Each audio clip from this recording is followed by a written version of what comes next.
Ladies and gentlemen, thank you so very much for joining Young Ship Dubai today for our first event of 2021. This panel discussion on one of the most pressing issues affecting the maritime industry today. My name is Hari Krishna. I'm the outgoing president of Young Ship Dubai. We will be announcing elections for the new board position soon, so please keep an eye on our social media channels. Young Ship Dubai was founded in 2012 and is one of the oldest and largest international branches of Young Ship. Young Ship International was founded in Norway in the early 2000s and has grown into the leading international organization for young maritime professionals. We aim to educate people entering the industry on what they're getting themselves into. We aim to educate future participants on the pleasures that await them when they join the industry. Over the years, Young Ship Dubai has made great strides in providing professional networking opportunities and industry awareness to young professionals in the UAE maritime sector. Events like this go a long way in bridging the knowledge gap that unfortunately creeps in between the generations. Few people outside the industry are even aware of how important the maritime industry is to the global economy. Even fewer are aware of how crucial seafarers are to our industry and in turn to the global economy. So the topic at hand, crew changes during COVID-19 towards an ideal pandemic response model, is something we as an industry need to be talking about, not just amongst ourselves, but with the world at large. So it gives me great pleasure that we have some of the world's leading ship owners, shipping agents, and the UAE regulatory authorities with us today to explain this for the benefit of young maritime professionals. I thank all the speakers for taking time from your busy schedules to join us today. We're grateful to have Gina Panayotou, the founder of It's All About Shipping, one of the most recognizable young faces in global maritime media, as our moderator today. Thank you, Gina. You've been a strong supporter of Young Ship. You and I first met during ShipCon 2019, for which you were the project manager in Limassol, Cyprus. You have participated in maritime events in Dubai. And when we reached out to you to help us with this event, you readily volunteered. So thank you. I would like to also thank all our supporting organizations for their incredible support in putting this together and moving the event from a hybrid event to an online-only event at short notice. Without further ado, I will hand over to Gina to introduce the speakers and take control of the rest of this event. Thank you all once again. Thank you very much, Harry, for that introduction. It's an honor and a great pleasure to be here today for Young Ship Dubai, your first event for this year. Definitely, I feel very honored to be a part of it and any initiative in this respect that empowers the youth. And we do have a panel of distinguished guests here today that would lead an interesting discussion. Hi to everybody, good morning, good afternoon, good evening, depending on which part of the world you're in. So it has been more than a year ago that COVID-19 has took over the world and our lives. And while we are seeing, thankfully, positive developments in this respect, such as the vaccinations, and of course, in particular, in our industry, initiatives like the Neptune Declaration, we are still dealing with national lockdowns and restrictive access to borders, and our industry's driving force are key workers are stuck at sea. It has been described as a humanitarian crisis at sea, and it is. So today we are here to be discussing whether we are paving towards an ideal response model and what more can be done. And without further ado, I will introduce our exceptional panelists. So joining me today in this discussion is Lieutenant Colonel Majid Al-Rashid, who is the Director of Immigration at Port Rashid UAE Immigration Authorities and manages the development of the maritime sector and development in Dubai Immigration. Mohammed Al-Bastaki, who is the Manager of Marine Operations, Dubai Maritime City Authority. His main responsibilities are design and development of strategic plans. Captain Abdullah Al-Khayyas, who is the Director of Marine Transport Department, UAE Federal Maritime Authority. He is the Director of Maritime Transport Affairs at the Ministry of Energy and Infrastructure, and he is in charge of seafarers' welfare. Mr. Ashish Medirata, Global Head of Crewing at Maersk, who is responsible for management of around 12,500 seafarers of all nationalities. Captain Yasser Hashem, Senior Manager Crewing at Bahri Ship Management, who is Captain Yasser is highly proficient and skillful ex-mariner who has represented his country and company at many international events, including the IMO. Mr. Errol Seaman, Area General Management Lower Gulf at Inkscape, which he joined in 2017. And last but not least, a founding member of Young Ship Dubai, Cleve Figueiredo, who is the Territory Manager at Williamson Ship Services based in the Middle East Regional Office. And thank you, gentlemen, for being on this panel today. And as I mentioned at the introduction, as Harry briefed us in, COVID is a part of our life. We do not know if we are returning to normality and how. And we have seen it evolve over the past year or so in respect to expectations and the impact that it's been having. So from your perspective, each perspectives and background, I would like an opinion and first just like an opening comment on how you feel it has reshaped our industry, the world even, our businesses. Clive, maybe you would like to go first since your microphone is also unmuted. I think from our perspective as a ship agent, right, what we experienced immediately is the reduced mobility and our ability to get things done even though we can't move around as freely as we used to before. We have obviously leaned heavily on IT, so that has been a very big change. Many processes that we did manually, now we just do it with an email or do it with an online transaction. So that has been a big shift in the way we operate.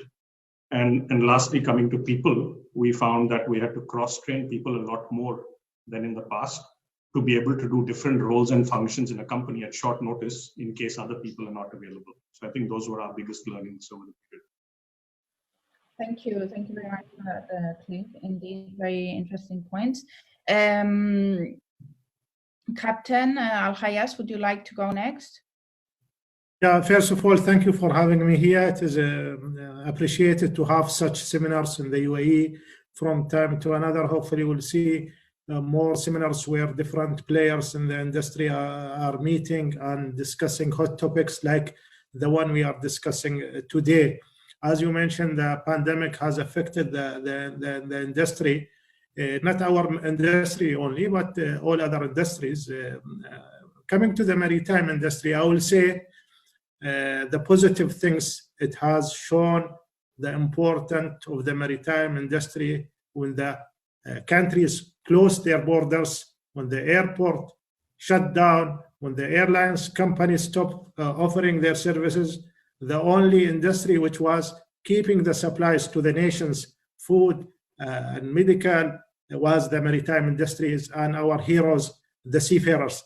They kept the world connected. So this is one of the things we noticed, and it is assuring everyone the importance of the maritime industry.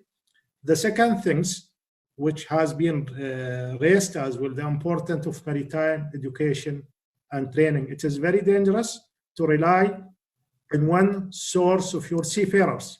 It is very critical that you diversify your seafarers' countries. The importance of attracting young ship, either from the UAE or from the regions, to come to the maritime education training.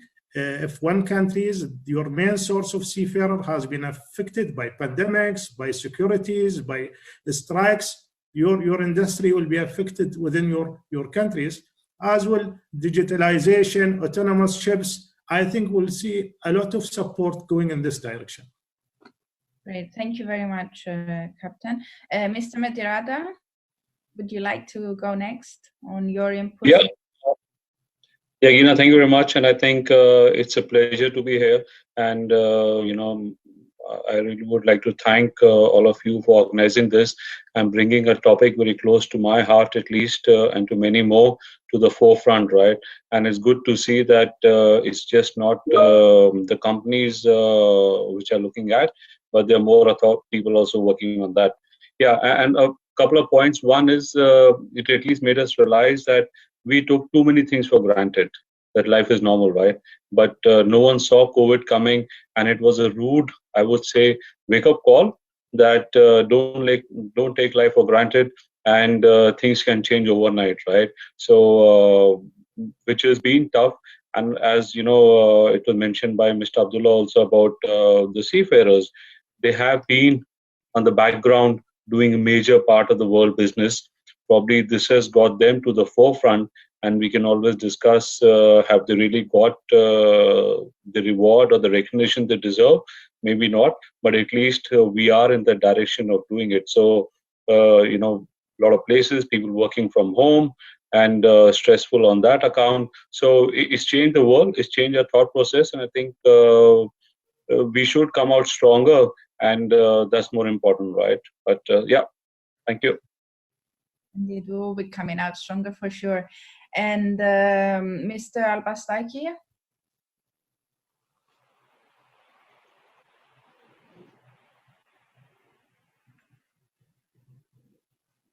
Hi, everybody. Thank you very much. I would like to thank you, everyone, and especially who's behind this event. We did, you know,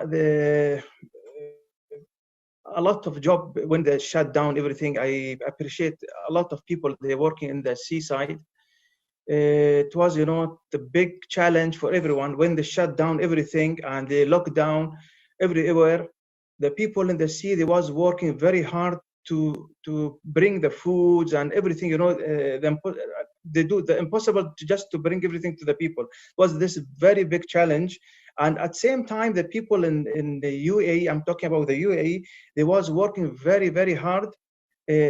Nobody see him, but they was working and they try to make the life easy, and nobody feel that there is a very big problem, and they're feeling, you know, the food was good, and medicine, everything, as Sheikh Mohammed say, always, you know, the food and the medicine, this is red line and nobody can pass that. But it's not good, alhamdulillah. We appreciate everyone. And we have challenge now. I think, again, the COVID start again going up. I think the numbers today, I saw a lot of numbers. It reached to 3,000 something, 3,600. But again, I say one more thing, always the seafarer, they are always the most important. We have to give them, you know, more power and more help. This is from our as an authority. We have to help them. Thank you very much. Yeah, most welcome. Lieutenant Rashid, would you like to share your views also on the matter? Thank you, Faiz, for having me here. Actually, from my point of view, what we are seeing that the UAE has succeeded in creating a leading position and a distinguished reputation on the global maritime sector, relying on a set of strategic elements that help it enhance its global competitiveness and overall overcome all challenges, including those especially imposed by COVID-19 virus on the global maritime sector, to become a survival ship for regional and global trade with the services we provided by immigration. So we try to make it as easy as we can for seamen who've been stuck in the overseas, and this was one of the main goal and supported by our government. And truly, I feel that the UAE has been one of the success stories, which we will be discussing later today, of course. Mr. Seaman, if you would like to share your input in this respect also. Yep, thank you very much, Gina, and to Harry as well, and Youngship for inviting us to be part of this. Inchcape, being one of the global players, I think along with everyone else in this world, has suddenly experienced quite a bit of shock when the pandemic came upon us. I believe we had no option but as human beings to drastically and very quickly change. Business continuity plans were immediately implemented, and I believe that, at least for us, we were one of the first to approach the work from home scenario, which for us continues to today. As we represent a majority and quite a large number of ship owners and ship management companies globally, naturally with country borders closing, this had a huge impact on our business and our revenue, but not so much on the financial side of things, but more the welfare of what we consider as the most important customers in the maritime industry, which are the seafarers. So along with us and a few other global companies, we worked along with an alliance of leading maritime companies, along with different bodies and local authorities like the UAE authorities, some of which are part of this panel, to seek ways of trying to open up and trying to relieve the difficulties, to put it mildly, that the seafarers were experiencing. So definitely had a huge toll upon all of us. So we continue with this. Thank you. Thank you very much, and we look forward to hearing more on the actions that were taken in this respect later today. And finally, Captain Yashem, if you would like to also share your input on how you feel it has impacted, COVID has impacted businesses and our industry.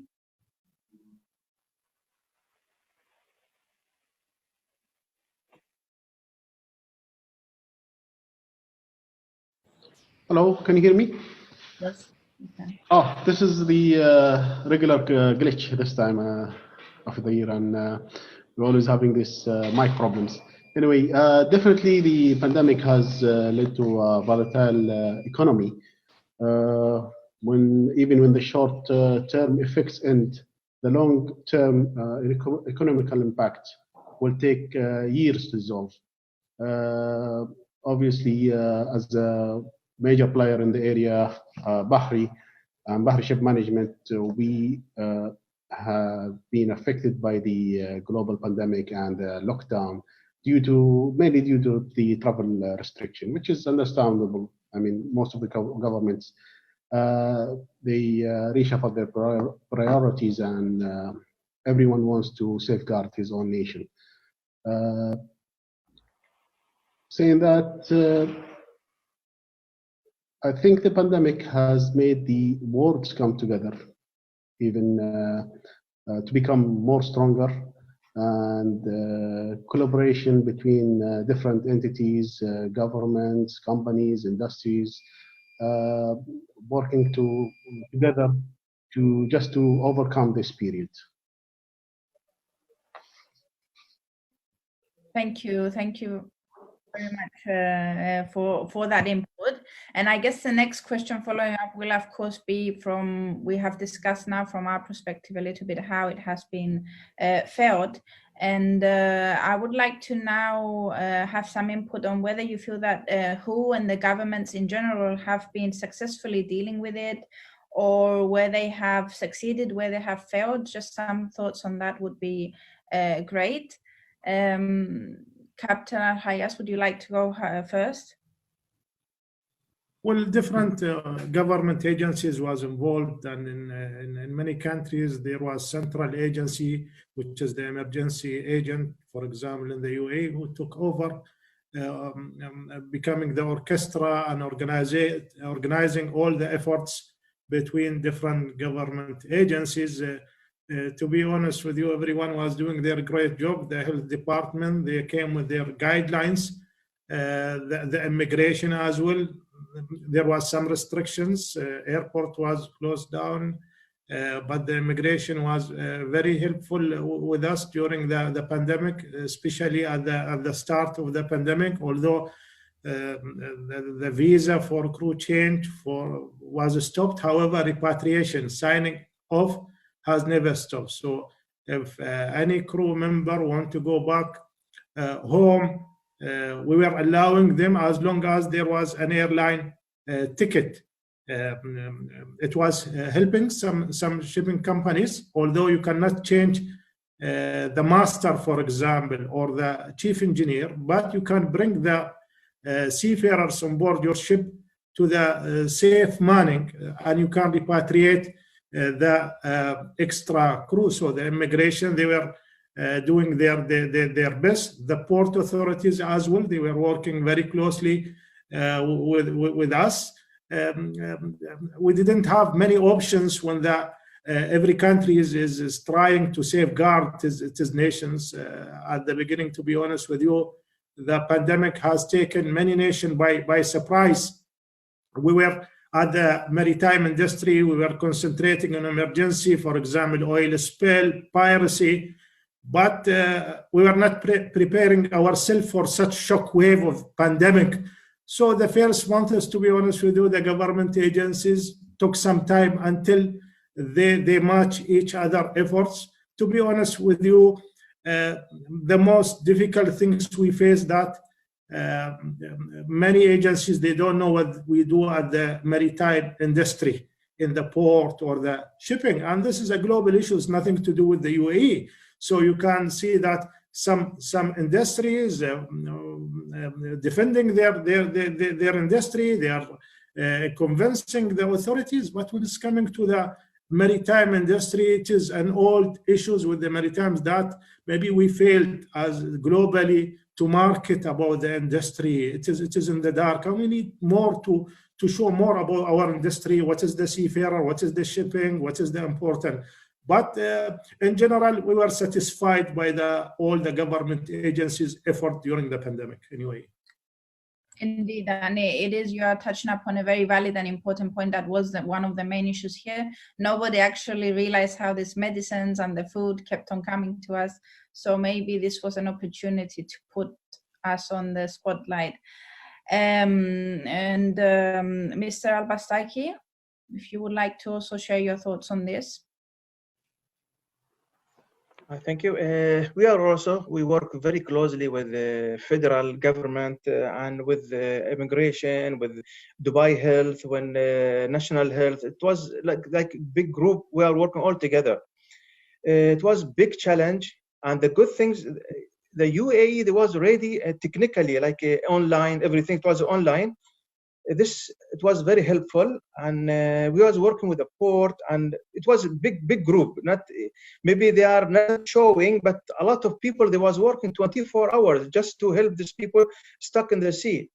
It was even I thank Captain Abdullah especially, because he was working very hardly, 24 hours in touch with him with the message and everything, just to help the people.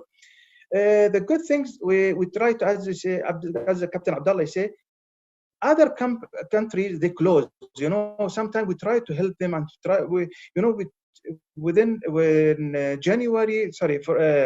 June, July, we change around 50,000 people. They come to Dubai. We work with the immigration very closely, and immigration, they open the visa for people where the airports they open or the airline available, and a lot of people they travel. It was the big challenge. Alhamdulillah, we reach our target, and inshallah we hope this to continue with other portals and with other country. And sometimes, when we open here in Dubai, other country they close. It was a big challenge also for us. Or the embassy, they said, sorry, we cannot accept anyone now. Maybe they have to wait, or they have to stay in the ship, more safe for these people. And this was a big challenge for us.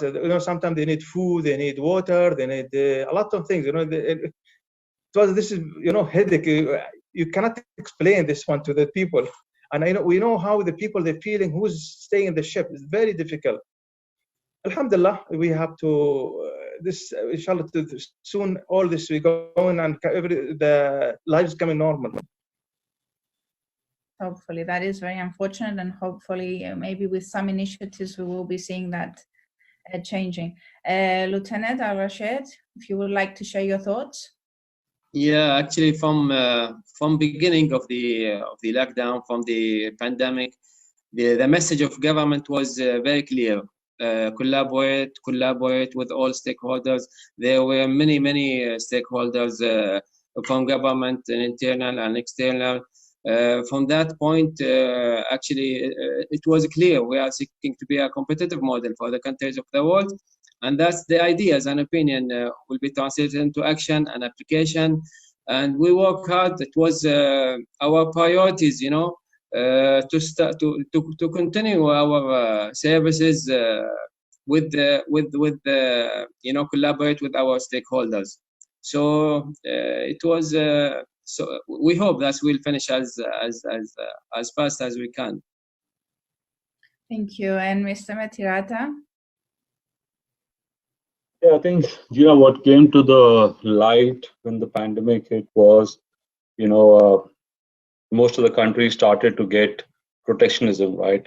They were more worried about their population initial stages because it was, if we take March, April, May, it was still settling in. And I guess the medical facilities in most of the countries were not able to handle or cater to the large number. So everyone started to have this lockdown. No one can fly in and out.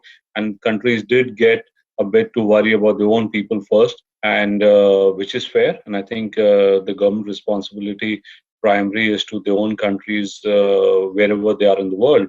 But however, that did impact the international travelers and primarily the seafarers who were stuck for a long time. And I think as it progressed, maturity set in, and various government opened up, with new processes, etc., realizing the enormity of the problem. But at some time, it was a bit surprising to see how a blind eye was turned to the seafarers, whom we all appreciated for getting goods day in, day out, and while under lockdown, sitting and eating the best of food, but still, having those poor guys stuck out at sea. So I think initially it was a bit of a inward looking, but as time progressed and other countries started to open up, I think it spread, and people are more open to it. While we haven't reached where we would like to, but I can say that we are on the correct path, and maybe today people are smarter, having learned something in 20, right? And we would be better prepared for these kind of things, and the government also, across the globe would work a bit more unified than just looking at their own nationalities at times. Yeah, thank you. Thankfully, yes, we are seeing some improvements, and that's great, because I think what you describe is just how the situation is undoubtedly a humanitarian crisis at sea. Mr. Figueiredo? Well, to talk about the positives in the UAE, I can say for a fact that during the pandemic, even though it was suspended to travel for a lot of people, we had special approvals from UAE immigration to send crew in batches of hundreds out of Dubai. And that would not have been possible unless they gave us those special approvals with police escorts right from the port to the airport. And the second, from a government perspective, I have to say a thank you to the FTA, because Captain Abdullah knows that they sent out these circulars very clearly stating that UAE is open for crew change and will facilitate that. And to have that notice, it was quite powerful because it gave people a lot of hope, and then got the ball rolling to say, okay, we have something in writing from a government authority. So I think that was a big positive. Thank you. Thank you very much. Captain Shem?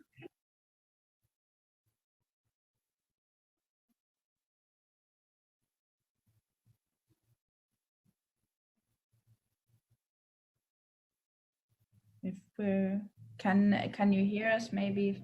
Okay. Hi, can you hear me? Yes, now we can. Okay. Yeah. Actually, the whole industry is grateful for the UAE and its leaderships for their strategic approach during the pandemic. UAE is among one of the other advanced governments who has helped the world to survive during the difficult times by implementing a well-defined systematic COVID protocols and allowed the crew changes. Once again, thank you, UAE and many other advanced countries for facilitating the crew change. Thank you. Thank you very much, Captain. And last but not least, of course, Mr. Seaman, would you like to share your thoughts on how the governments have been dealing with it? Yeah, thanks again, Gina. We believe that the World Health Organization, I think they were thrown a very difficult task from the start of the pandemic. But we believe that in a professional and well-experienced international body, having dealt with these type of situations previously, did the best that they could under the difficult circumstances, and obviously rolling out the various protocols to the different countries. Basically, the UAE, I believe, and we believe, embraced this challenge head on.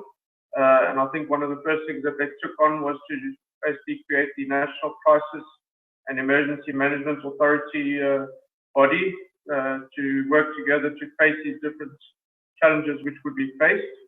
This quick action taken by the UAE allowed the country to be locked down very quickly, as well as the mandating of masks, which I think came as a shock to everyone. But very soon the population in the UAE realized the seriousness of this and also the importance of compliance with this.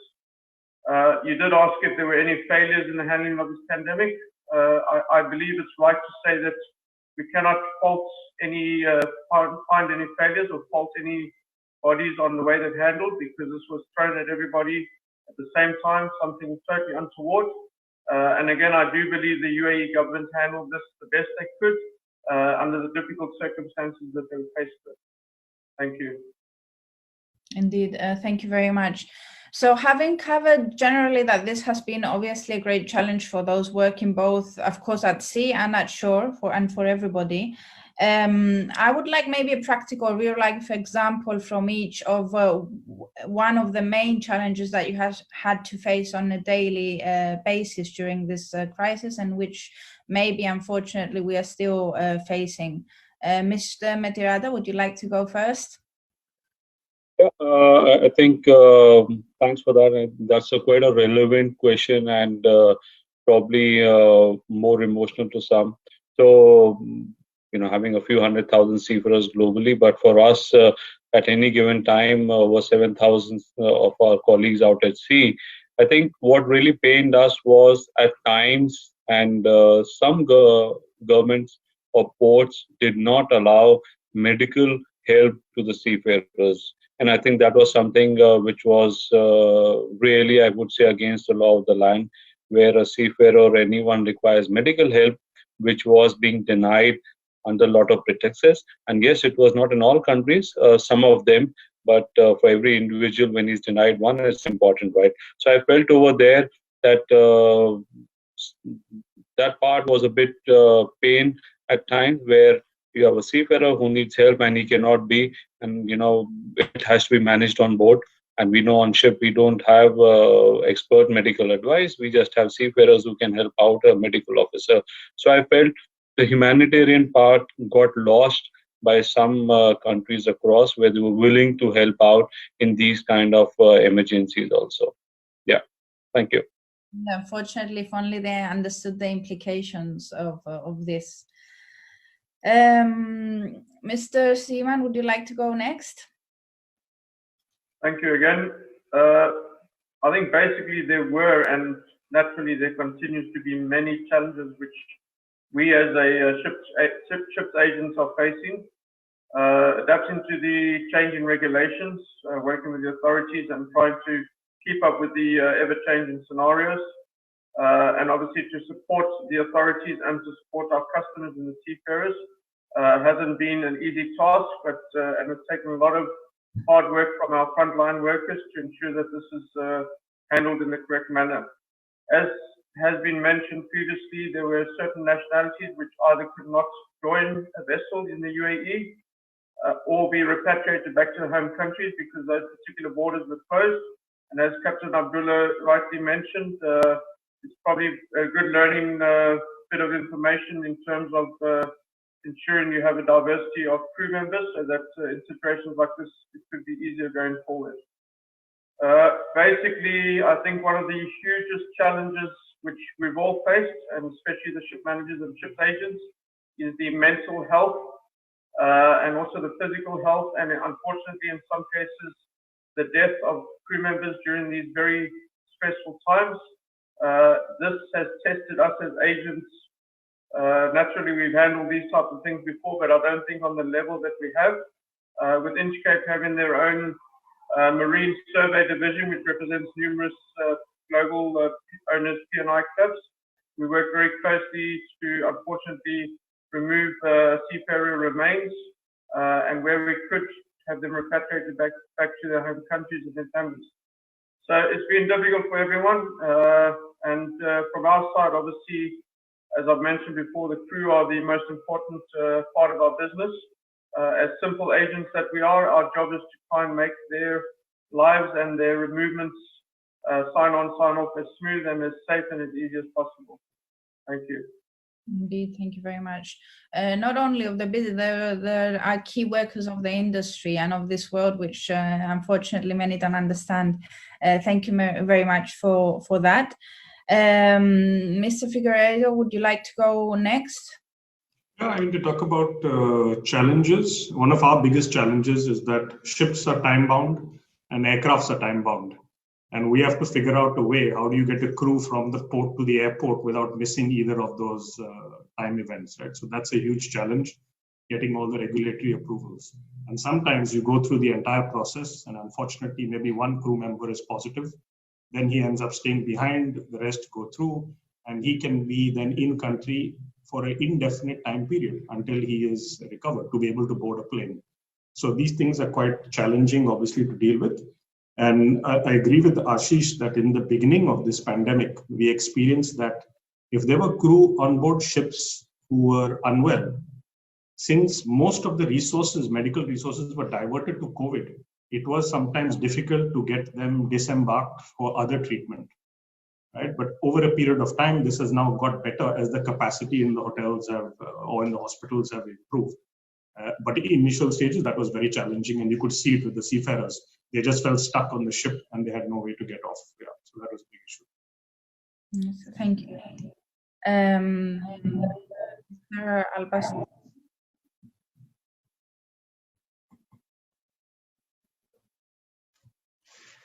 Yes, it was a lot of challenges. The most challenges we feel, they change every time, they change the process and the procedure. It was very difficult for us. Within second, they change everything.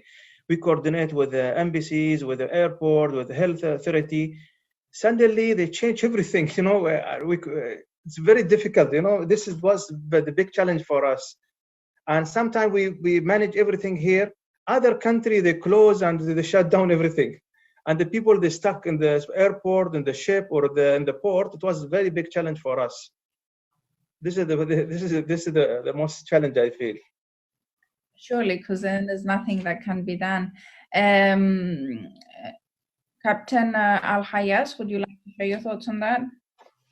Well, we were under a lot of pressure for crew change. UAE being a hub, I mean, Fujairah or Dubai, the airline or the airport connectivity is very high. So it is normal for most of the shipping trading in the area to stop in Dubai and do the crew change. So there was a lot of pressure on us to assist, and we tried our best. One of the challenges, I will see there was a lot of challenges to be. One of the challenge which was out of our hand, we have some seafarers, they were stranded at sea for a long time, exceeding their contract because all the countries are closed. And their travel documents has expired, their passport. So when they reach here at our anchorage, there is some formalities needed from their embassies, so they can disembark, they can buy their ticket, they can travel. Otherwise, the airline industry, as well, the airline company, they will not accept. Unfortunately, and it was very sad, that some embassies, some consulate, they were not taking care of their seafarer or their nationals. And such cases, I mean, we cannot do much. And some of the ships trade that if you will come to our port, your next port, you reach it after a month, whereas the border is closed there, or you are going to the offshore industry. So it was very difficult, and we cannot, assist in such scenarios. But it's very sad. I mean, this was one of the difficult challenges we faced from some embassies and consulate, that they were not showing collaborations to their national. However, the Indian seafarers, they have very strong unions, they have very active embassies. It was totally different stories. Yeah. So the lack of cooperation was one of the challenges we faced from the embassies in the UAE supporting their seafarers. Surely, I think there was an article at the time in Lloyd's List that was saying that if seafarers were tourists, we wouldn't be having these problems. And it's just, I think it puts things in perspective. Thank you very much for that. And Lieutenant Rashid, would you like to share your input also?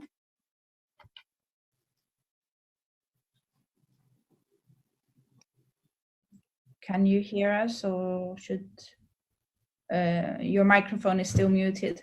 Yeah, sorry. Actually, I would like to concentrate on two important things which happen between us and all our stakeholders or Siemens. First thing, the Siemens who supposed to go to the hospital. So we use the emergency visas, which is allowed for them after report of the ambulance to take them to hospital for 7 days. It's a free of charge.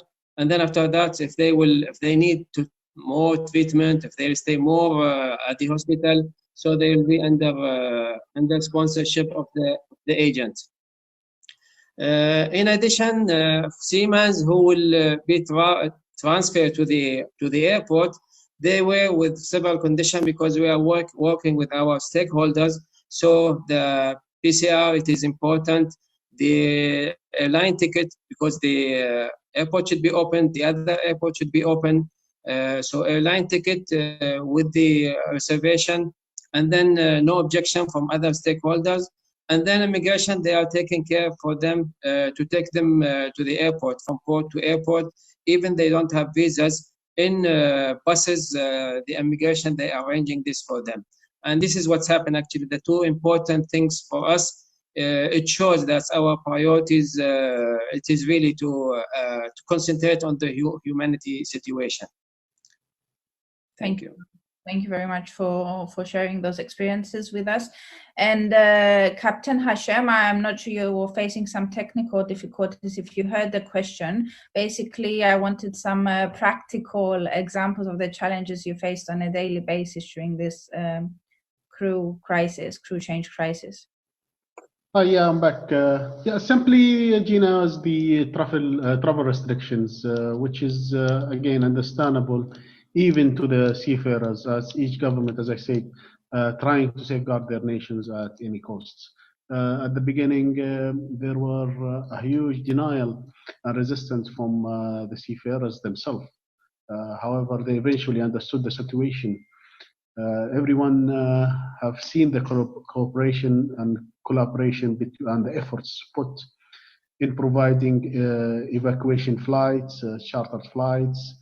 Many companies continue to support their seafarers, their assets, by distributing intensive bonuses for those affected ones, shouldering high-cost flights or hotels, etc. Yeah, yes, there were some of the embassies or countries that were not ready to deal with the pandemic, and there were, while others were very advanced, such as the Singapore, UAE, some part of Europe, where they put their strategic protocols and worked and responded very fast to the pandemic. I think this pandemic hopefully will end in the near future and will continue towards the next generation. This pandemic actually happened in 2020. It will be a different story if, for example, this pandemic happened 20 or 30 years ago. It would be much greater problem. So at least the resilience now of the government, the IT, the resources, the people, everything has changed and will continue changing and development. This is a human nature. Survivor is a human nature and will continue to improve. Thank you. It would be unthinkable to even, try and imagine how it would be 20 years ago. Before we go on to the next question, I would just like to say that we already have a lot of questions coming in, and the audience can continue to be sharing whether you're watching it live on Facebook, Marine Biz, Young Ship, or It's All About Shipping. And of course, via the Zoom chat, we will be taking questions at the end of today's panel. And my next question, before we go into maritime hubs, such as obviously the UAE, who have successfully dealt with it, is what gaps in policy have you seen, other than, of course, the definition of seafarers as key workers, and if these gaps can be breached? Captain Al-Hayas?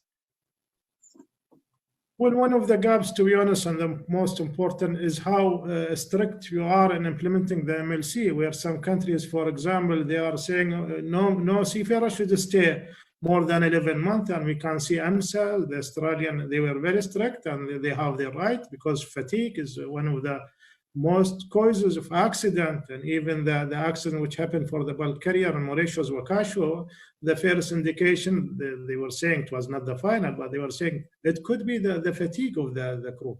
So this is the issue which is the seafarer facing, that countries has ratified the MLC. It's implemented strictly in certain countries where they are protecting the seafarers' right when their repatriation or the crew change is available.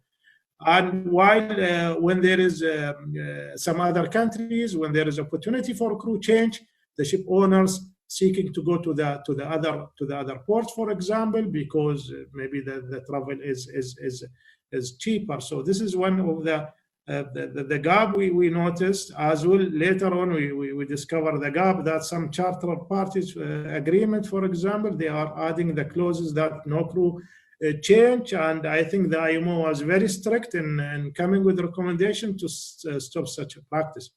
So yes, there is a gap, especially in this region. Many countries, they didn't ratify the MLC, and this is an issue. We need to ensure that the countries in the region is in par with other countries when it's coming to the seafarers' rights, so as the ship owners all they comply with the same standards and regulations. Thank you very much for that. Mr. Metirata? Yeah, thank you, Gina. I think important for me is that we need to walk the talk, right? So a lot of governments said, we need to do this for the seafarers. We will not allow people to stay long. But when the time came to support that or facilitate that, I think some backed out due to some internal pressures. So that was, I would say they had a policy, but the execution became an issue. Second is a lot of countries didn't allow their own seafarers to come back because if airline was shut down or they had a quota of 1,000 people a week, we had seafarers stuck for a long period of time. So intentions were good, but when it came to the execution part, there was not a connect over there. So if that had been well coordinated, I think we would have achieved much more than what we did. So I think for me, important was, thoughts were good, but we really didn't see that happening. And I wouldn't say all the places. There were a few countries which were really not walking the talk. Yeah, thank you. Thank you. Thank you very much. Mr. Figueiredo? Yeah, I think obviously this came as a shock to a lot of people, right? So it's hard to prepare for things in the short run when you don't expect an event like this to happen. So it took time for a lot of people, but I think now that there has been that cooperation and discussion and the dialogue, I think all companies and governments are a lot more prepared for this now. If it happens in the future, it will be dealt with hopefully much faster and better than it has this time. Thank you. Lieutenant Rashid? Yeah, actually, from my point of view, I think we used it as a positive way because what's the procedure if it's not available? I mean, in our legislation, we can. It was very smooth for us to go to the federal law. If it's not in federal law in any article, so we have right to use the UN Convention for seamen overseas. So it was actually from our side, we used it as a positive way. So it was very smooth, especially the procedure for us in Dubai. Okay, excellent. Mr. Seaman? We believe the pandemic has revealed many gaps, I guess, in many areas, not only in our industry, but as a whole. In terms of the crew's well-being, for us and as an industry to understand the stress levels, the mental health issues, and as mentioned, unfortunately, in some cases, the deaths. Could all this have been avoided? I don't believe fully so, because again, we believe the relevant stakeholders did the best they could under the circumstances that they were faced with at the time. I suppose the only gap which we could probably identify is if it's happened again, could we have taken action earlier? And as much as caution was needed, could we have possibly opened up earlier for crew changes to try and relieve the stress of the seafarers? Again, it's a big question. Thank you. Thank you. Thank you very much. Mr. Alpastaki? I think yes, as colleague Majid say, it was positive and we learned a lot. And the procedure every day there was changing and a lot of change. I think sometimes good for the seafarer. And we are learning. We have to close a lot of gaps between the procedure. And the good thing is what coordinate between other authority, between federal and national authorities. This was very good, and we hope, inshallah, we are still working, and we're learning a lot. I think this issue never close because always, the new thing is coming, and we cannot say today this is last and we close everything. No, always new thing is coming, and the sea is big. Always open. We hope, inshallah, soon, and we can. How can we close it? We try to close it, or this procedure, and inshallah, this is what we can do now, right now. Definitely, and I think as long as we're seeing positive initiatives and changes being taking place as we go ahead, that's the most important thing. And Captain Hashem? Yes, Gina. When it comes to the crew well-being and the gaps, the human and seafarer rights remain fairly defined. There are new scenarios, yes, but seafarers' rights and human rights remain protected and defined in everywhere. So again, I'm not in favor of saying that the countries, they don't want. I think everybody wants to chip in and help. The only issue is some countries are already prepared, more advanced, and some countries are not. Some protocols were already there, or they have the ability to define very solid protocols. And maybe some other parts of the world, they just starting their protocols. Again, some of the countries they were open for code change, then they shut down again, because most of it was actually like a chance for all the ship operators around the world. Once a port opens for crew change, you'll see everybody's diverting his ship there. Everybody wants to do the crew change there. Everybody wants to travel there.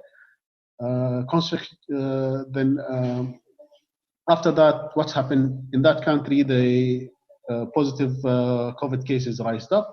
Then they try to close it down, shut down, revise their protocols, try to control it, control the risk, then open again. I don't think any country wants to stop at all their business, because this is how all the food and medicines comes to the countries. So the only difference remains between if the country is prepared, ready for the such pandemic, has the protocols and the policies being laid down very solid or not. Thank you. True. Thank you very much. And this is a work in progress, and we have to remember this. Of course, it's uncertain times, and nobody knows. There's mutations, and we're seeing this evolve day by day. So governments and authorities and owners and all stakeholders have to adjust. The UAE has, however, successfully over the past year managed it in one of the most positive ways. So it is a case study that we should be taking some takeaways from. And maybe I would like you to share how do you feel the UAE has achieved it, and what could, of course, be improved if there is room for improvement. Mr. Medirada, would you like to go first in that respect? Yeah, sure, Gina. And I think over here, I must start by complimenting the UAE government, the agility they have shown in the COVID, right?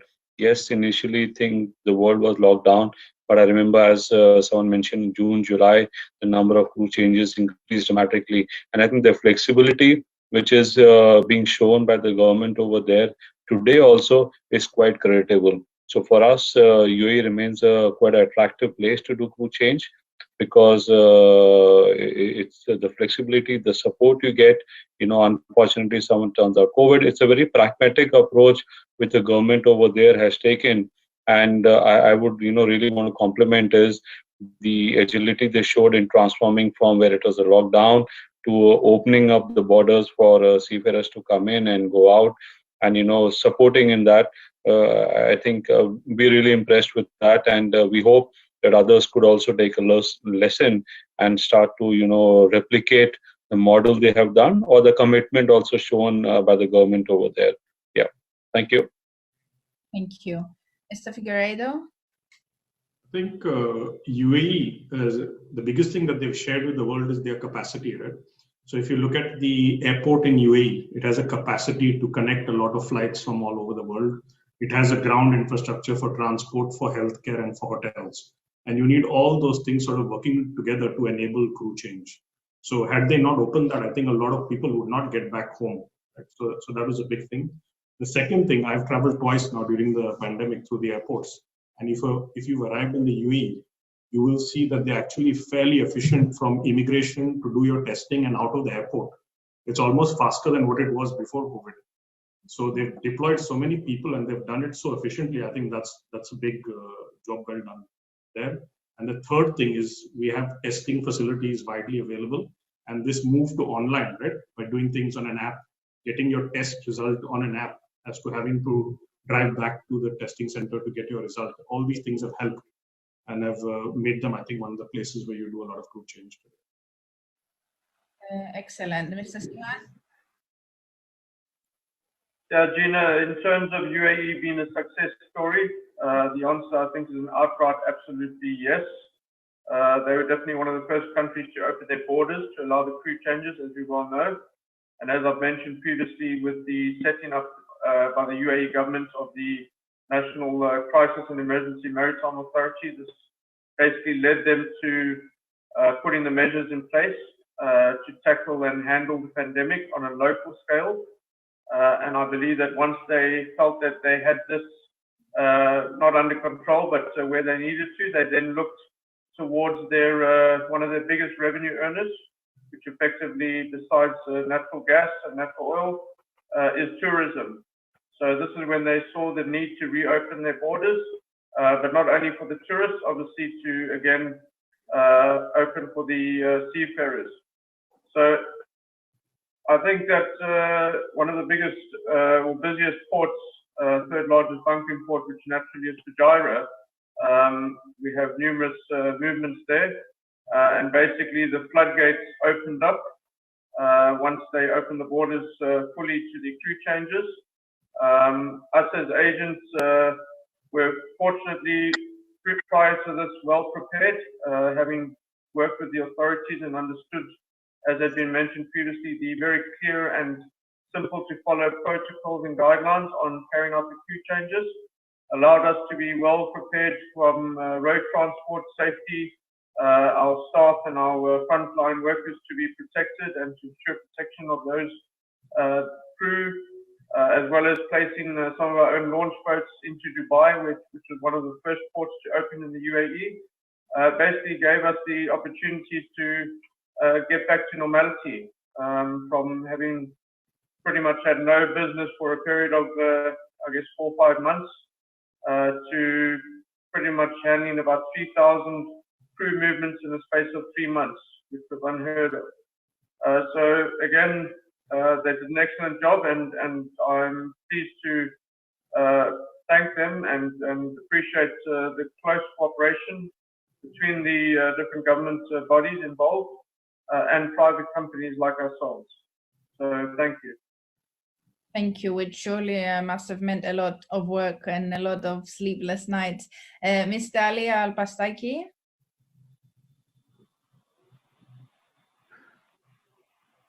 I think the infrastructure of UAE, it was more ready than all countries. You know, IT, integration between other authorities. This is the most important. Was to easy, you know, the accessibility with and how to deal with the pandemic. This is the most important for us. And even for crew change, you know, when they arrive to the port, there is special tent they make for them for testing, and this was very good. Immigration was very smoothly. No need to come, just online. They're doing everything. They review the visa, everything. You know, even sometimes the passport, you know, they expire. They try to help them and they coordinate with maybe the crew. They don't know what's going on, you know, but they doing very hard work.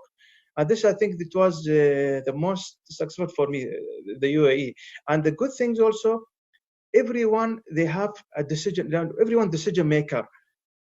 Anyone, any authority, they can take a decision directly. And this is very good also for Dubai. For that, Dubai or UAE, they are moving very fast. No need always you have to go to the top and waiting months just to take a decision. For that, the UAE is moving very fast. This is, I think, from my side, I think for that UAE, they're successful. Definitely one of the positives, and definitely less time consuming. Captain Al-Hayas. Well, first of all, it is good to mention that since the beginning of the pandemic, no ships with the suspicious cases on board has been turned away from UAE. All ships with symptoms on board, the seafarers, when we ask everyone to provide us with health declaration, no ships has been turned away. We were sending medical teams on board. In some cases, we are taking seafarers to be taken care of at the hospital. And in this case, I would like as well to send my regards to the agents who was in the frontliners dealing with such cases, boarding the ships with the medical team. So this is something to be mentioned as well. The crew change was the hot topic at the top of the government in the UAE for humanitarian purposes. The UAE has participated in the international summit held in London. It was the UAE delegation has been headed by His Excellency, our ministers who's dealing or is responsible for the maritime affairs, to show our commitment to help and assist the seafarers. The UAE has been one of the first countries as well to consider the seafarers as key workers. The issues we faced was, and before we opened the visa for the seafarers, that the airport is shut down. It is either here or in the seafarers' countries. We worked very closely with some of the big companies who facilitated charter flight.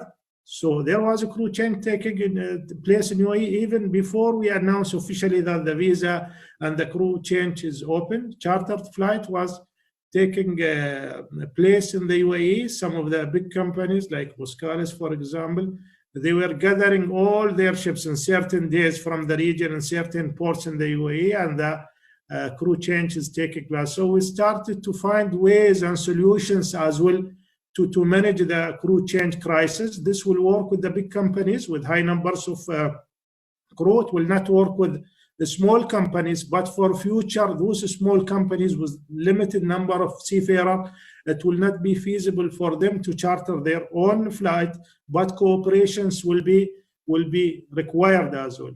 When the crew change protocol came, we emphasized that should be simple. There is no quarantine as such. The 96 hours visa to facilitate the movement from the ship to the airport was based on the PCR test. If the result was negative, then the agent can take care of you and proceed to the airport. As well, we came with ideas, as you know, that there was some cruise ships, and the staff of the cruise ships are in thousands, as you are aware of. We came and we worked closely with those companies, the cruise shipping companies, where they transferred their staff from Abu Dhabi, for example, to one ship. So there was some ships lying in Abu Dhabi. The staff of those ships has been transferred by buses to one of the ships for Indian seafarers, I can mention. And this ship sailed out from UAE to India, where the crew has been transferred to override the issue of border closure or the not availability of the airlines. Yeah. So we came with ideas. We came with some ideas with the shipping companies. I hope that this lesson learned can be shared as well at the international organizations, learning from the lessons learned from the different countries will be very important. One of the ideas as well, we worked at the beginning as well before opening the airport was facilitating crew change through the sea. It will not work for the Filipino seafarer, but for Indian subcontinent, we saw some ships coming and conducting crew change at the anchorage. It was in limited numbers because the airport has opened, but we tried all our efforts to help and assist in this crisis. And a lot of things need to be done. It is not one nation, it is not one country's issues, and collaboration will be required to solve similar cases if it happen again in the future. The most important things that we should be preparing ourselves. The pandemic has taken us by a surprise. I hope if something happen, God forbid, in the future, we don't fall in the same trap as we are right now. Very, very important and interesting perspective. I think the key that is coming through here is the collaboration in these circumstances. Lieutenant Al-Rashid? Yeah, actually, for myself, actually, one of our priorities, for us as a vital agencies such as immigration, to stimulate the agencies and seamen, and facilitate their entry, and of course, with all infrastructures being built here, especially in Dubai, facilitate their entry and enjoyment in the country. So for us, it was, we have, to study first the situation, and just I'll come with a new number. That's how it was a pressure on us. From beginning of the pandemic, all, especially the cruise vessels, they shifted from many other countries, and then they came here up to 13 cruise. They were in Dubai, so we shifted, transfer seamen and the crew from Dubai ports to the airport. Some of them with the availability of the airlines or flight, and some of them in charter flights, same as Mr. Al-Hayat said. It was 6,200 something, the number. It was very, it's big number, while everywhere being stopped, what I'm thinking, what we have to study, to unification of the procedure in all ports, especially in UAE, and that maybe it is message for who's making the legislation here in UAE. So it won't be, the pressure on one port. As what's happened from beginning of the pandemic. Thank you very much for that input. And Captain Hashem?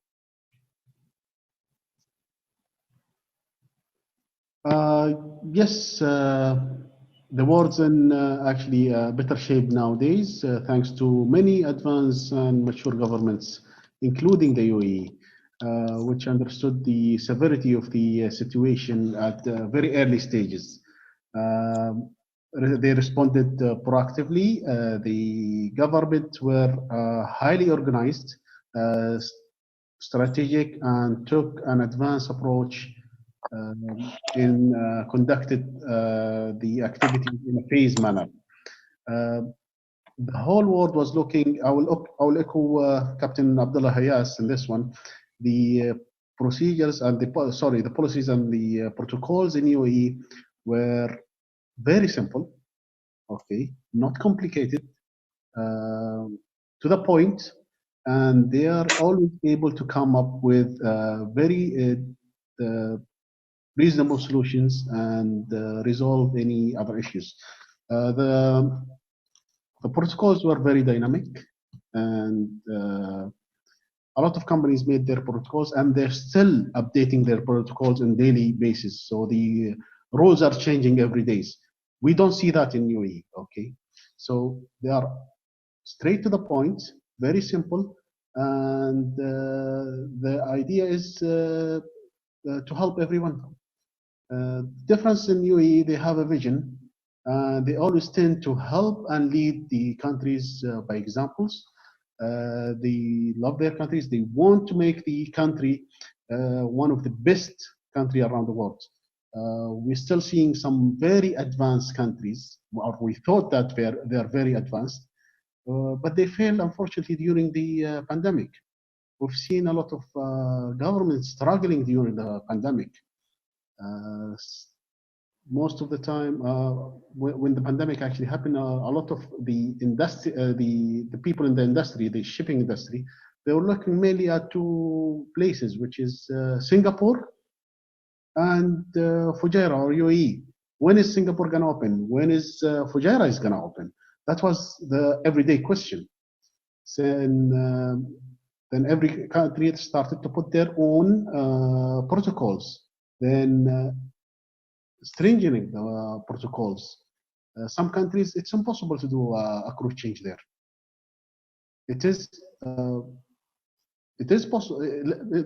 Maybe it's not okay. Sorry, I said it's impossible. It is possible, but it's really, really very hard to do a crew change there. The requirements are not as simple as not feasible. So that's what makes UAE different, and it is indeed a successful story to tell. Thank you very much.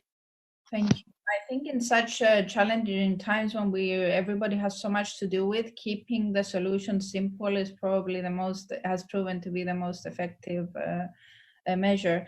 And as we're approaching, and this is a discussion that could be discussed for hours, of course, but at some point we'll have to wrap up. So I will try and combat our last few points in a couple of more questions before we take audience questions. So definitely COVID-19 has brought to the forefront this crew welfare issue even more that we have been struggling to tackle for some years now. And I would like some thoughts based on everybody's backgrounds and the role and scope on how it will be shaping crew management going forward.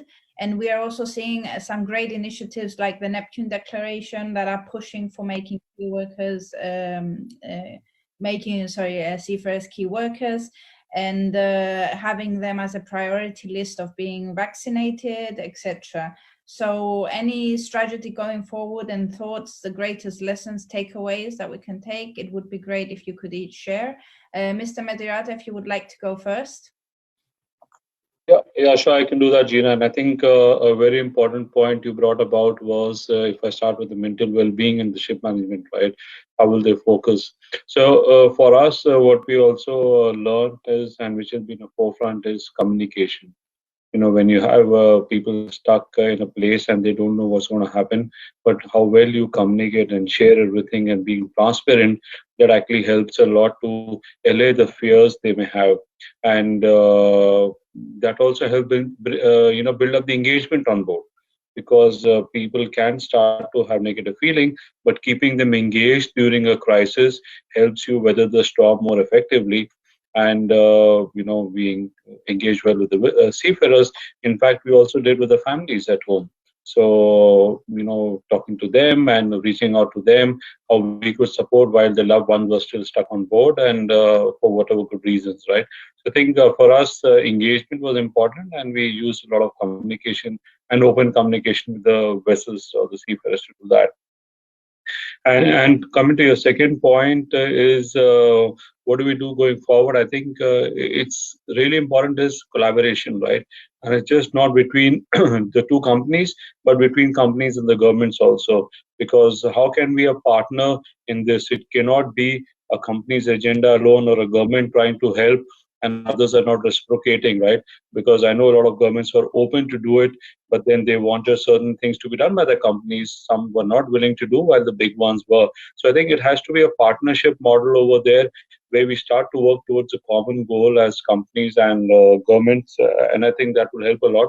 And probably we also need some more engagement or with the associations, right?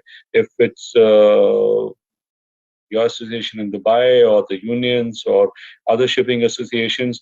So everyone has to come together, taking as an industry problem, and then trying to sort this out together and not leaving it to want to do it, because then we will never come out of it. And I can also say we will never go to pre-COVID days, right? It will be a COVID in a lesser format, or people will be strict for the next few years to come, and it's important that we accept it and we start to make changes in our procedures and see what is, as you said, do it simple, right? And that will just keep it going. So a lot to learn for everyone, and we should be proud of what we've experienced in 20. And I guess that goes for all the governments and the companies, and we come out well. We still have a distance to cover, but I'm sure with the learnings which have come, and we all are smarter compared to last year, we should be able to overcome the challenges going ahead. Thank you. Exactly. Thank you very much, Mr. Matirata. Mr. Seaman, if you'd like to go next. Yeah, thank you, Gina. I think what's important is that the crew management companies and the vessel owners have done what we believe to be the utmost they can to support the crew and seafarers, as well as working with the relevant authorities to enable the different countries to open their borders and obviously allow the crew changes. The fact that the issue still persists, and I guess with these discussions that we're having now, as well as the Neptune Declaration, these are testaments that shipping companies and government authorities want to get this crisis resolved, and they want to help the seafarers. I'm certain that they will find with the crew managers and various vessel owners that they're working tirelessly around the clock to find ways of boosting the crew morale. Obviously, to try and come up with sort of programs and initiatives to ensure the mental health, the physical health, the fatigue, etc., is all dealt with in the right manner. And I think what's also important is how they can ensure that these seafarers are able to communicate with their families back home. And obviously today's technology permits that. And I'm sure Ashish would be testament as well to the fact that they very much support video calls back to family and friends as much as is possible, because this in itself can really go a long way, whereas we take these things for granted, and yet we believe that the seafarers, for them, it's an absolute privilege to have that luxury, if we can call that. So, just to move on to the next point, I guess in summary, that crew managers will be looking at their strategies and their protocols around maintaining the crew morale, as well as the mental and physical health, I guess through favorable normal situations, and as we currently are in unfavorable unnormal situations, and whether that be for the crew that are ashore while they're having rest or leave, as well as those that are obviously on board working to ensure the global trade continues. Thank you. Thank you. And Lieutenant Al-Rashid? Yeah, for myself, actually, I think we have to make platform to keep providing services and activation the use of technology, maybe using the additional or digital solution to facilitate our services. Thank you very much for that. Captain Hashim? The lessons, I'll say, the well-being of the employees, whether they're seafarers or normal employees, is the paramount to ensure the business survival.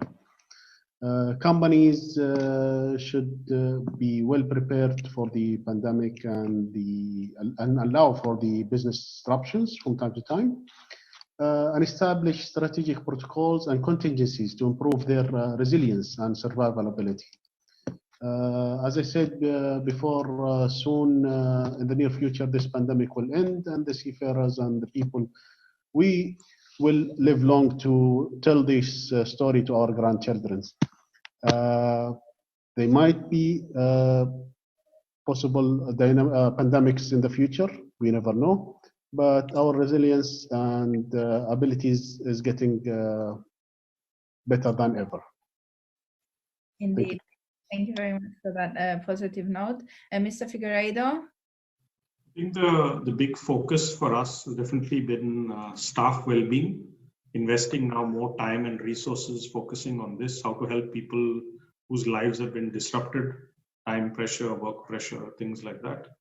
And to talk a little bit about this declaration, it's actually very impressive to see. If we talk about more than 300 companies coming together, many of them compete with each other, but they have found a way to take this subject and say, we'll agree on something in a very short period of time. So I think that's very promising for the future, that we can get things done if everybody agrees to come on a platform like this. And it's very clear, as Ashish says, that you need public and private partnership. Either party can't do it alone, because it takes the full chain to enable people to get on and off ships, or ships to come in and out of port.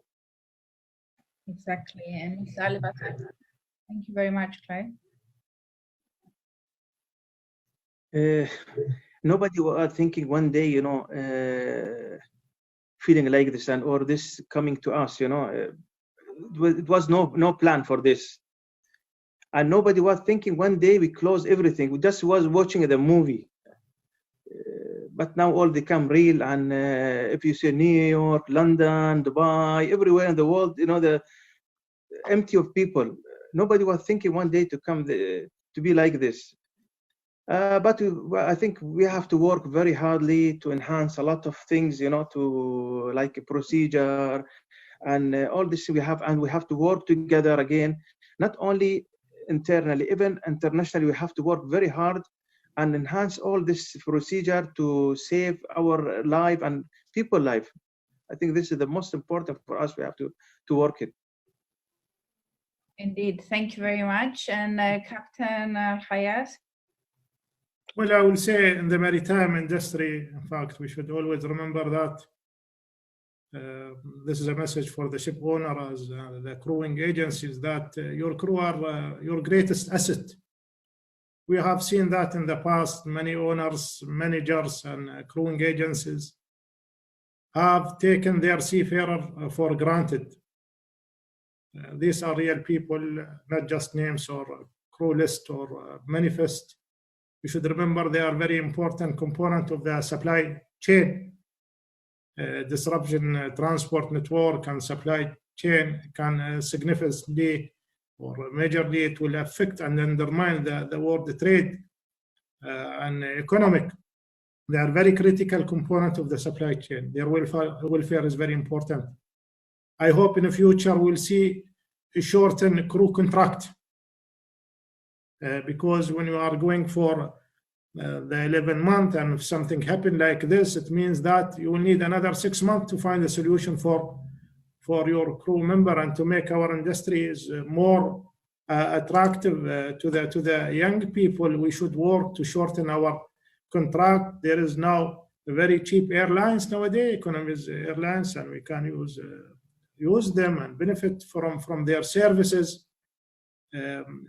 And I'm thinking, to be honest with you, now about the impact on this crisis, the crew change crisis, for example, for those students who just joined the maritime academies, for example. What reflection and what impression they will get from our industry. Somehow our industry is hidden industry. Most of the news, you will see it in Lloyd's List or Trade Winds. People usually they don't concentrate and read much about our news, but the crew change crisis is published in all newspaper and broadcast on BBC and CNN, and you can read about it in Bloomberg. It will not help, to be honest with you, to attract. I mean, there was a lot of effort in the past. We were talking about shortage of seafarers and how to attract young generation. What's happened is not going to benefit the maritime industry, and a lot of things need to be done to attract them and to show them what's happened was exceptional. And Neptune Declaration and other declarations, a commitment by the industry that this is exceptional situation, that it is not the norm. The maritime industry has a potential. There is a lot of opportunities in the maritime industry, and we should send this message, and we should try to control the damage which occurred in the last months with the crew change crisis. Thank you very much. I'm very happy that you mentioned this, because when we talk about the future of shipping and unmanned vessels, this is not what we have in mind. We do want the seafarers to be there. They are the most valuable asset. And just like a final concluding point from everybody before we go on to audience questions, because there's a lot coming in. And this was the topic, of course, and the great debate of today's panel, if we are heading towards an ideal pandemic response model. Is there such thing as an ideal pandemic response model? Who would like to go first? Mr. Alparsaki, you've got your microphone unmuted, so I'll give you the honors of going first.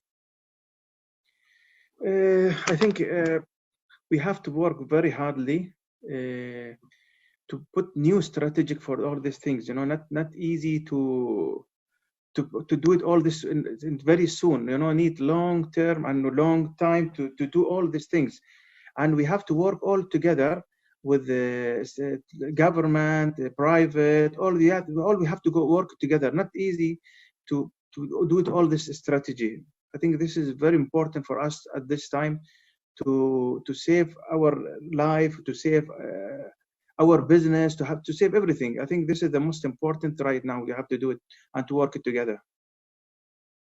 Definitely. Thank you very much. Mr. Seaman? Yeah, with each and every one of us in the maritime industry, obviously we've experienced the best and the worst of what this pandemic has brought upon us. I guess both in our personal but also very much our professional lives. I think we've all come a long way. In a very short time, we've been forced to adjust and adapt and change. And I guess the lessons we've learned have hopefully and will hopefully prepare us better for the future to enable us to handle these type of crises a lot quicker, a lot better, combined, collaborated, going forward. I'm not sure there's, at this stage, an ideal pandemic response model. I think we're all still learning, we're all still adapting, but I guess there's definitely a lot of lessons that have been learned and definitely taken away and will be taken away at the end of this the situation. But what I would like to do while as we're concluding on this these questions, I'd like to just specifically express sincere thanks and gratitude to some of the individuals on the panel, and namely Colonel Majid and his team, who have been ever present and available to explore solutions and to overcome the challenges that we as agents continuously face. I'd also like to thank Captain Abdullah of the FTA for his generous support and tireless efforts, but I guess also towards the UAE flag vessels with his assistance on that. And I guess second lastly, Mr. Mohammed Al-Mastaki, obviously manager of the marine operations at DMCA, who was also instrumental in supporting us in getting a lot of situations resolved and overcoming issues. But I think in general, we've said this a few times through this panel and these discussions, the UAE government as a whole and everyone who's been involved, obviously we do not know every single one of them, but as agents, and I'm sure that Clive can concur on this, that we are extremely grateful for the support, assistance, because at the end of the day, it is our business, but it's more than our business. It's about looking after the people that allow the business to continue, effectively the seafarers. So thank you from us. Thank you, Gina. Thank you. Lieutenant Rashid, can you hear us? Yeah. Actually, always, I'll make long short, you know, by following our methodologies, our government, we always coming strong in all crises that's happened to us here, you know. We always learn what's the positive way, how to make any crisis to be in our side, and we make it make it, as in a positive way for ourselves. Thank you. Thank you very much. Mr. Medirata? Yeah, from my side, I think if you ask a response plan, I don't think we can make an ideal one, but important is if we have the basic framework in place, then it's easy if you're agile, is to adapt to the new reality. And I think agility for me would be important. And a plan, as I said, I'm a firm believer, it's a partnership model between the governments and the companies and the industry as such, and it cannot be one company trying to do it. We all have to come together, and I think there are some very good examples which have been seen. One I can also mention is in UAE. As I've said, it's a preferred port for us to do crew changes because of collaboration between the government and the various agencies and ship owners as how they're supported. And similarly in other countries also we have seen that. So for me, it's going to be agility, a pragmatic approach, and we are all in this together with a common goal. And we should accept that. And yes, every time things don't go as you want, but how quickly we can alter the course, that's important, right? And I would also like to thank Gina, you for hosting it, and for all the esteemed panelists over here. It's been a good session, good to learn, and thank you very much to all of them for actually helping us do the crew changes, right? So they spend endless hours and their teams, and they have really helped us tide through this problem, right? Yeah, thank you. Excellent, thank you. Captain Hashem? I will echo the gentleman again. We're still learning. There is no such ideal plan. But again, with such cooperation and such collaboration between the companies, governments, and different entities, these events, I am more pushing from my side. The countries looking from working from other side, the ship owners, the agencies as well. We are working all to go towards one goal. So I think the area where we need to concentrate on is how quickly you can respond and you can evolve. So luckily we have seen very good examples, for example, the UAE and other very countries who were evolved very quickly and respond very quickly. So hopefully the rest of the world can do the same and work on their speed of responses and collaboration and adapting to the situations. Hopefully. Thank you very much, guys. Thank you. And Captain Al-Hayas? Well, I will say the ideal pandemic response is with collaboration with other entities and agencies and with the health expert as well. It will differ from the nature of the pandemic in the future. However, when it's coming to the maritime industry and to avoid what's happened this pandemic, for example, one of the main issues as we were discussing during this meeting or webinar today is the crew change. Now for ships, when they are in emergency and they are in danger, we are assigning port of refuge for them to assist and help the asset and the cargo. One of the difficulties we faced, we were rushing to the health authorities, to the immigrations, to the concerned authorities, explaining to them the issue.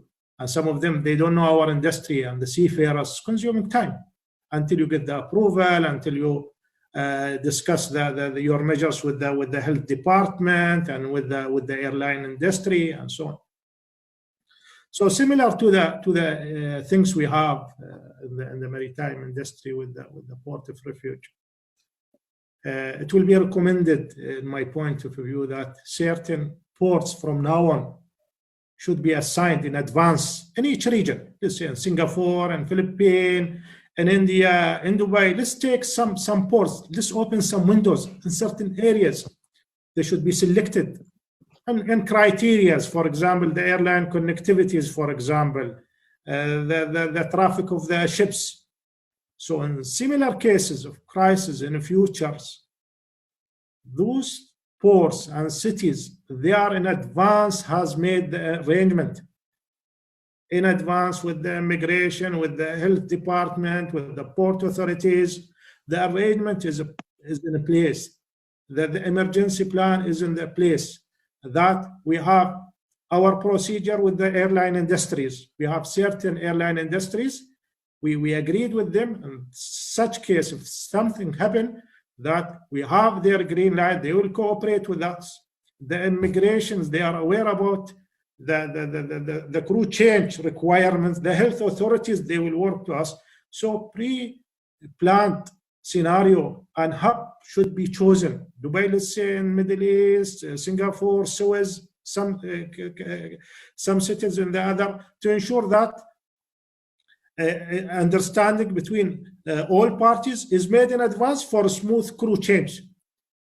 I hope that will not have pandemic, but I'm not sure about the next generation. I hope they will not go through what we have gone through again, and we repeat the same things. So this is one of the I will say a model I'm looking, and I wish that we work on it. Countries, they will have their times in advance to prepare themselves with all concerned parties, that if something happened, we'll be ready, and from day one, we'll click on our plan and will not face the humanitarian crisis we are facing today. Definitely. Thank you very much. Being proactive than reactive is always the best solution. So I fully agree with that. And of course, last but not least, Mr. Figueiredo, your thoughts before we go on to audience questions. Yeah, a lot has been said by everybody, but it's difficult to come up with one model. One of the things that is common, obviously, in these world events is things are dynamic, they're changing all the time, and everybody is looking for information. Like, what is the current state of affairs? Where is it in every country? What is the situation? So one of the things that we did as Williamson is we set up an interactive dynamic map online for every port in the world, and we had our offices every day update that in real time as to what is the status of crew change, what is the testing requirement, what's the cost of testing. And we actually set up a chat facility where we had members of crew families actually getting on a chat with us in different countries and saying, we have relatives on a ship in some place. Can you tell us what is the situation? And we were freely basically responding to these kind of requests. So I think the point being is, in this kind of event and situation, everybody here has some kind of resource or information, and they should use these events to basically share that freely for the benefit of everyone. I think that's an important thing in the future. Thank you very much. Thank you very much to all of you gentlemen for this panel discussion today. As I mentioned earlier, it's definitely a discussion that could go on for hours, but unfortunately we've already run over time, and there's some questions here that I think are quite interesting to be answered. They're quite diverse, so I would ask the panel to answer what they feel most comfortable and related to their fields of expertise. A first question that came in here, and is quite interesting to see what the reply would be, maybe from the owners. So Marwan Mubarak, who is also, of course, the Vice President of Young Ship Dubai and Business Development and Chartering at Mubarak Marine, has asked what the implications of signing the Neptune Agreement has on ship owners, if it has any limitations and the advantages. Maybe Mr. Medirata and anybody else who feels they can add in. Yeah, I can say that we are a signature to that. So that fully shows our commitment from a seafarer's perspective. And while we are also ship owners and we have vessels on charter, I think we are working with various ship owners who have chartered vessel with us as to how we can support them during this and work together in resolving it, right? Rather having it one way. And so far we have been quite successful in supporting our charter owners, and I think we will continue to do that in the most optimal way. Yeah, thank you. Thank you very much. I don't know if anybody else has something to add on this, or if we can go to the next question. Okay, let's just go to the next question. We have here another question from the audience. UAE, it's an anonymous attendee. UAE flagged vessels have issues with crew change-ins where the crew must first arrive into the UAE under a visit visa and wait 2 weeks while the residence permit is approved, causing a huge amount of cost to owners. What steps and solutions does the FTA and immigration have for this issue? So maybe if we can have from the respective bodies, some thoughts on that. Well, we have we received some inquiries regarding the crew change for UAE flagships, and we issue 2 types of visa: the resident visa and the 96-hour visa. At the first stage, we were allowing the visiting ships which is coming to the UAE. They are getting 96-hour visa, which is like you proceed from your ship to the airport. There was a delay on the resident visa seafarers because it is connected with the whole resident of the UAE. So this came in later stage. We are helping the seafarer who has a resident visa. We have some cases, but in general it has opened. But I'm not aware about particular cases. We receive some calls from ship owners, and we prepare some letters to the immigration, but it is limited number. It is limited number of cases. Maybe Major Majid Rashid maybe can add on this. He's more expert on the visa issues. Yeah, actually, from my side, we have 2 things: the foreigners ship and ship having the UAE flags. It is in one article, but any foreigners vessel, they should have the agents in UAE. And this is very long, legislation. We have it. We're following up. But for any delay, maybe it's happened, but it not in a major situation or major number actually from our side. It might be happening in something, it's happened with the IT or with the different, like no objection from security or no objection from other stakeholders, or sometimes we are having some issue in some nationalities. But in general, we are using 96 hours for transferring. If some nationality is not allowed for them or something happened in the 96 hours, we have transfer crew or seamen from port to airport or from airport to port. In some conditions actually we are working with many stakeholders. So no objection. It should be happen from all stakeholders. Like it is online procedure. But we should be aware of it, like no objection from FTA. There are some procedure in the tower. There are some procedure in Coast Guard, Custom. They have their own condition. So sometimes it's happened some delay. We cannot find out exactly where it is. But in general, the procedure, I can say it is very smooth in general in UAE actually, and we are working for it.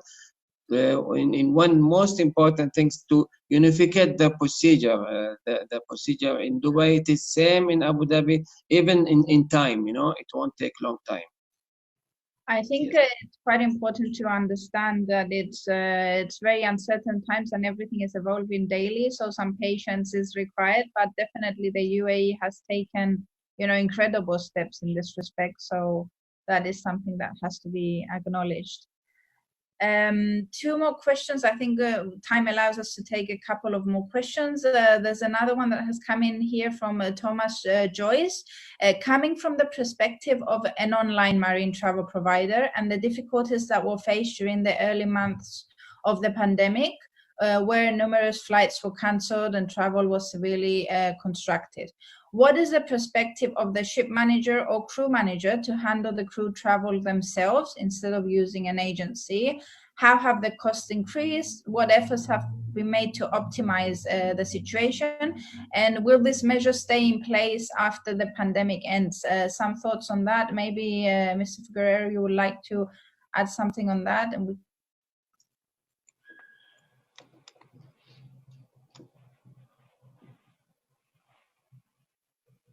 Mr. Figueiredo, can you hear us? I think that might be a question that you could. Sorry, I thought that would have been for a ship manager or a ship owner. So I'm not really sure I'm the right person to answer this. Maybe Ashish could possibly help there. Yes, of course. Yeah, I can do that. Yeah. So, first of all, we have a big travel agent who manages for us, considering we have in a week 600 people flying. And yes, travel has got expensive. And at times, we also use charter flights to get our crew across in certain locations where we could hustle up 250, 300 crew members to fly to some location. So travel has become expensive, and I hope with more and more airlines probably opening up, we should moderate it. But I still feel that the travel agencies or the travel providers will continue to be an important part in crew changes going forward, because that would be more cost effective than owners trying to do everything on their own. I hope that answers the question. And Captain Yashem, maybe you would like to add something on that. Yes, exactly the point which Mr. Ashish raised.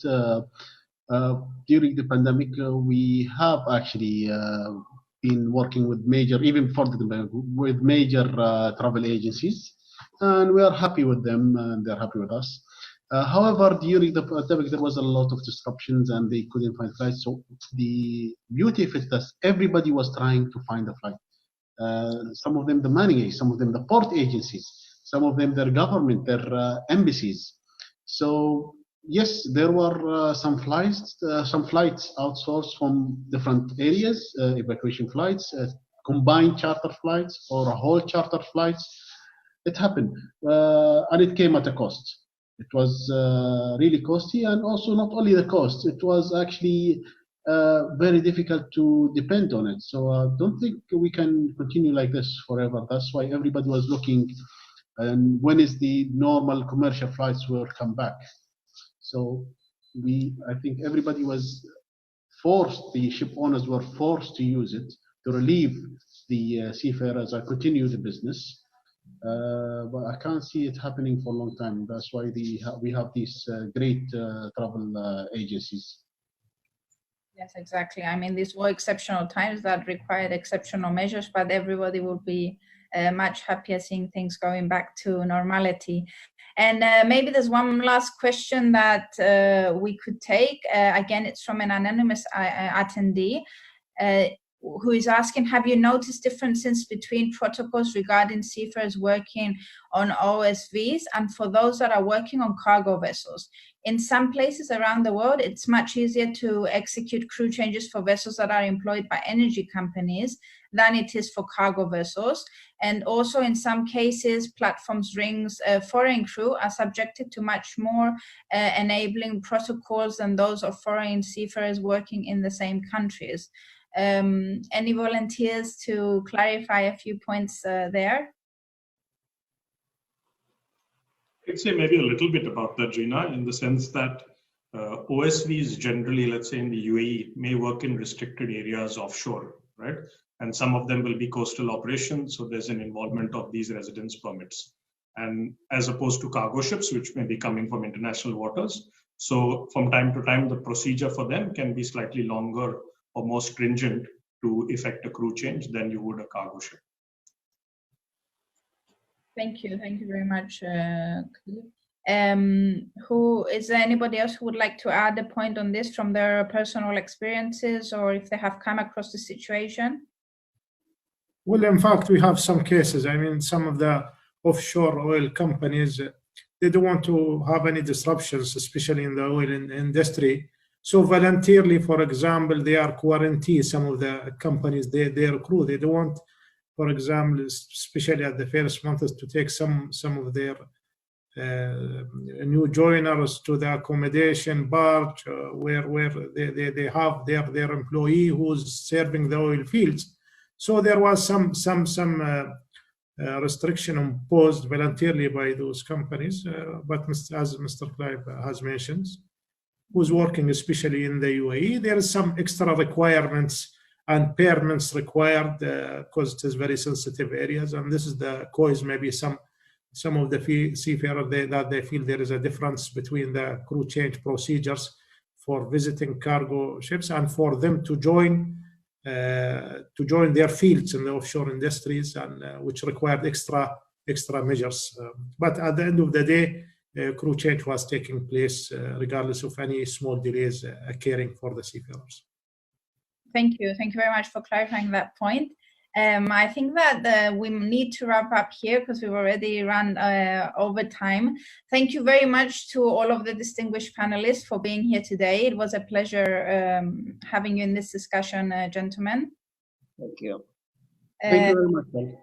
I trust that we've put out there some valuable input, and the importance of our seafarers comes first and foremost, of course, as a vital asset to this industry, and then needing, the need for agility and collaboration in going forward, and effective communications, which was something most of you included in this discussion today. Thank you, of course, to the audience for joining in from all over the world, to Young Ship Dubai for making this possible as the first event of the year. I hope it may be a very successful year for the association. And of course, to the supporters of today's event, the local authorities, the Federal Authority for Identity and Citizenship, Ministry of Energy and Infrastructure, Maersk, Wilhelmsen Ship Management, Bahri Ship Management, Aries Marine, Nimboligo, Mubarak Marine, and media supporters, Marine Biz, Marasi News, and of course, It's All About Shipping. Thank you very much to everybody, and let's hope that 2021 will be a year of continuous improvements only, and only positive changes going forward. Thank you. Thanks a lot. Bye. Thank you very much all. شكرا كابتن ياسر. شكرا يعطيك العافية.